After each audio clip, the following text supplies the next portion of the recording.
What is up, guys? Welcome back to another episode of JoesTech. Today we're going to be taking a look at our $500 gaming PC that we built a couple of weeks ago.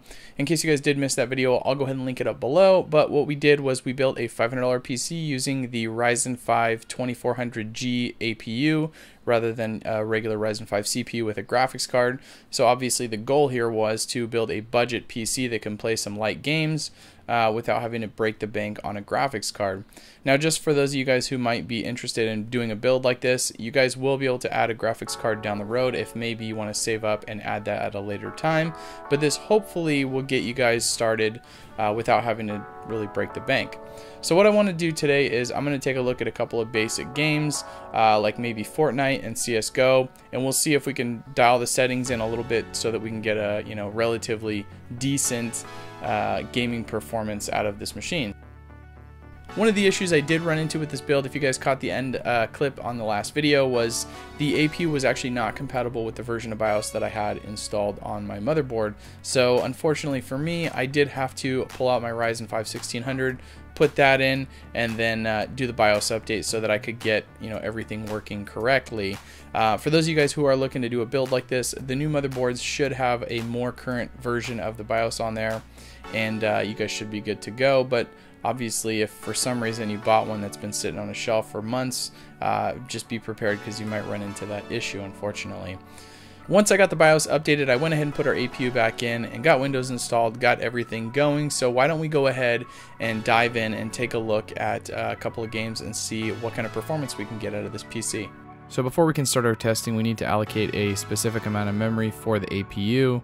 By default, the APU is provided 1 gig of RAM, and we're going to bump that up to 2 gigs. So let's go into the BIOS, and for this BIOS, we're going to go to the chipset tab, and under integrated graphics, we're going to select Forces so that it enables integrated graphics by default. We're going to turn UMA mode from auto to UMA specified, and then we're going to go to the buffer size and adjust that to 2 gigs. Now that we've done that, we should be able to save our profile if you want to do that, and then go ahead and reboot, and we can start our testing.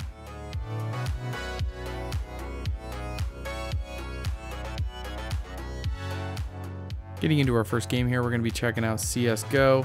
As you guys can see here in the video, we have our shadow quality turned down to low along with the shadow detail.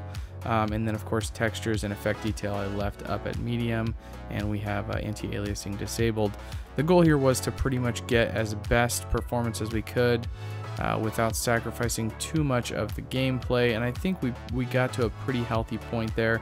As you guys will see as I'm playing here, I'm lingering right around 90 to 100 frames for the most part, and then obviously as we get into some activity, a little bit of shots, or if there's like a flashbang that goes off, any fire, anything like that, we drop closer to the 60-65 frame mark. But for the most part, we're getting a pretty healthy frame rate, far above 60 frames.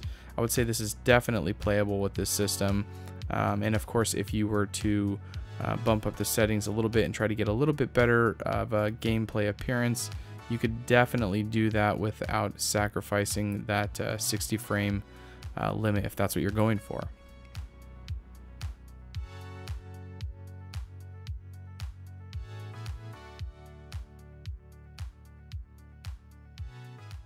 So next on our list, we're going to be taking a look at PUBG. As you guys can see in the gameplay here, hopefully we are struggling to even stay within the 20+ frames per second range.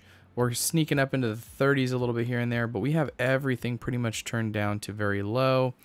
Anti-aliasing is very low. Literally everything is as low as I could get it down, and I still can barely stay in the 20s. A lot of times we bump up into the 30 frame per second range, but still, even at 30 frames, this game is pretty unbearable. Now, just for fun, I wanted to see how long I could survive playing at this frame rate, so I'll go ahead and jump into a game and just kind of see how we do.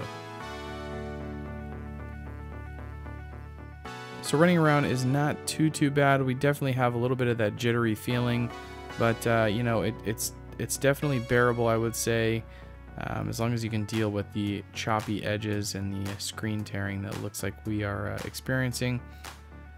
When it comes to looting, however, this is where the real problem lies, is that you can't quite tell if you're picking items up correctly, let alone trying to loot while you have other people running around you.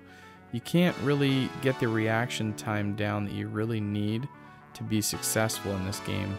You can even see as I'm kind of jumping around at certain points, we get quite a bit of choppiness, and again, if somebody was to jump out in front of you while that was happening, you would pretty much be done. So I'm going to go ahead and say that this hardware setup was a total loss for PUBG. I don't think it's going to be playable.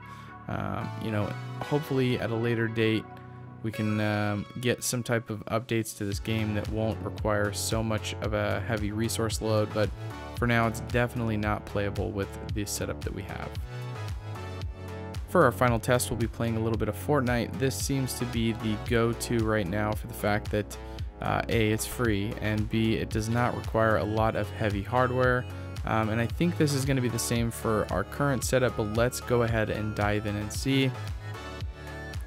Initially, I had set things up with the medium settings by default, and I wanted to dive in and just see how that went. Unfortunately, it was still a little jittery, so I went back in as soon as I landed, dialed it back to the low settings, and then bumped up the standard resolution so that we had nice clean edges once we did land. And this seemed to be the perfect mix of two worlds. We had nice clean looking graphics and quick gameplay, great frame rates. As you guys can see, we definitely stayed over that 60 frame mark pretty much the entire time we were testing after that. I would say once we adjusted the settings, the gameplay in Fortnite was excellent. I didn't have any slowdowns at all. The edges were nice and clean. The graphics, because of I guess you would say the cartoony vibe you get from this game, were very clean and very enjoyable to play. So I would say this hardware setup is going to be a solid match for Fortnite players. The only other thing I want to talk about, obviously, is the performance of the PC. Honestly, it performed exactly where I thought it was going to. I think it's going to be a great option for those of you guys who are doing some basic gaming like CSGO or Fortnite. And of course, for those of you guys who just want to start out with that foundation like I spoke about earlier, this is going to be a great build for that. You can definitely drop in a nice GPU, whether it be like a 1050 Ti or a 1060 down the road, or even higher really if you'd like, and you're going to be able to get a lot better performance out of the PC without sacrificing right now and not being able to have, you know, anything really. So that being said, let me know what you guys think about this PC. If you were on a really tight budget, or if you're planning to do a PC like this, do you think this is the route that you would go? Is there anything else you would change about this PC? Let me know in the comment section below. Of course, if you guys have any questions, I'm always happy to hear those down there as well. If you enjoyed the video, don't forget to leave me a thumbs up on the way out. If you hated it, you can leave me a thumbs down. I'm okay with that too. And if you guys want to see more tech videos like this in the future, feel free to hit that subscribe button if you haven't already.